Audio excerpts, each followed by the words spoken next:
North Korea is often regarded as one of the most secretive and isolated nations in the world. Its economy and technological advancements have developed in near-total isolation, giving rise to unique but rarely discussed industries.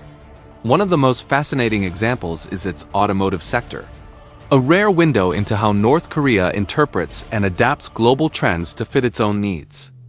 In this video, we'll explore this hidden industry in depth. Before we continue, make sure to subscribe to our channel so you won't miss any of our latest videos.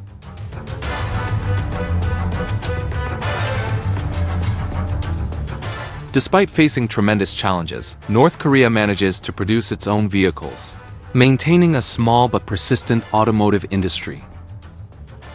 The foundation of North Korea's automotive journey began with a practical choice. To build a functioning nation, trucks were essential. This led to the creation of the Sungri 58, a faithful copy of the Soviet Gaz-51. Sungri means victory, and this vehicle was indeed a major milestone for the country. First produced in 1958, these trucks were exclusively used by the military and government services.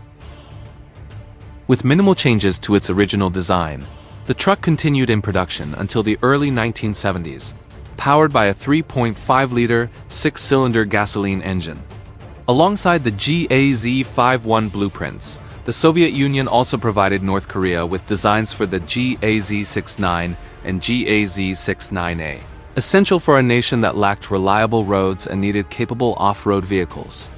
This support led to the production of the Kangsang 68, which started in 1968 and lasted until the mid-1980s. Kangsang translates to self-confidence, a fitting name for a vehicle that symbolized growing domestic capability. Built at the Pungsan automotive plant, it featured a 2.5-liter, 4-cylinder gasoline engine. Over time, North Korean engineers made further adaptations, developing the Kangsang 68NA pickup, a rear-wheel drive truck capable of carrying up to 1 ton. This model was notably unique, as it didn't exist in the original Soviet lineup, marking one of North Korea's first steps toward independent vehicle design. In the late 1970s, the Sungri plant introduced the 58KA, an upgraded version of its original truck. While the design was still heavily based on the Sungri 58, the cab and engine components were modernized. Its load capacity remained unchanged at 2,500 kilograms, and some reports suggest that production may have continued up until 2008. However, information is scarce, as the North Korean government does not readily disclose industrial details. Realizing that medium-duty trucks alone couldn't meet the demands of national development, North Korea also ventured into the production of heavy-duty vehicles, a truck like the Kumsusan, which translate to Victory Mountain and Constructor. These massive dump trucks, which entered production in the 1970s, had a payload capacity of 25 to 30 tons and were powered by an enormous 35-liter V12 diesel engine. Whether these trucks were licensed copies of the Belarusian BLAZ or were designed locally remains unclear to this day. Fuel shortages and international sanctions have always posed a major challenge for North Korea's transportation sector. With conventional fuel supplies often limited, North Korea has turned to a creative, though outdated solution, converting many of its trucks to run on wood gas generators, a technology that allows vehicles to operate using fuel derived from burning wood or charcoal. The use of wood gas as an alternative fuel may seem like a relic of the past, but in North Korea, it's still very much a part of daily life. While most countries abandoned this technology with the rise of cheap, widely available petroleum in the mid-20th century, North Korea revived it out of necessity during the severe fuel shortages of the 1990s. Facing an energy crisis, the country began large-scale experiments to convert trucks, buses, and even passenger cars to wood gas systems.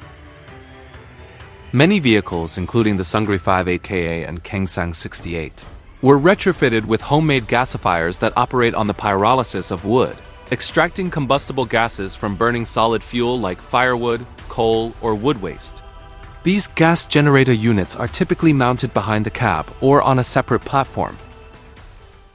Though such vehicles suffer from low power and require constant refueling, They became essential to North Korea's transport network, remaining in use across rural areas, construction zones, and even the military. North Korea's venture into passenger cars followed a similar path, starting with copies of Soviet designs. One of the earliest was the Ikkum-koi, a near-identical version of the Gazen-2 Opobeta, though little is known about it beyond a few surviving photographs. Production details and the number of units remain a mystery. In the 1970s, North Korea introduced the Paektusan, a sedan that borrowed heavily from the Ikkum-koi's design and mechanical components, but featured styling more in line with that era. A significant milestone came in 1998, with the opening of North Korea's largest automobile factory in Nampo. Built in cooperation with South Korea's Unification Church and Vietnam's Mekong Motors, known for assembling licensed Fiats. This partnership led to the production of the Peace Cuckoo, essentially a Fiat Palio, and the Pio-Kyugyu Kuko, a local van based on the Fiat Doblo. However, these models disappeared quickly, likely due to licensing issues and limited domestic demand. North Korea's economy, dominated by the state, had little use for small delivery vans catering to private businesses. Over time, the factory shifted focus to Chinese replicas of Japanese, Korean, and European cars, most likely assembling imported kits. Officially, the factory was capable of producing 10,000 vehicles per year, but actual output reportedly never exceeded a few hundred. In 2013, at the Pyongyang International Exhibition, Pyeonghwa Motors introduced 36 new models, rebadged versions of Chinese brands like Brilliance, Fa, and BYD. In 2018, North Korea launched Ninara, a new automotive brand named after the country's official government website. The showcased vehicles, ranging from sedans to minibuses, were also rebranded Chinese VO models, and it's still unclear whether they ever entered real production. Interestingly, North Korea even ventured into unlicensed copies of Mercedes-Benz luxury cars, a topic I'll cover in an upcoming video, so make sure to subscribe. On North Korean roads today, you'll find a mix of aging Soviet-era cars and surprisingly modern European and American vehicles, but you won't see Japanese cars. There's a curious story behind that.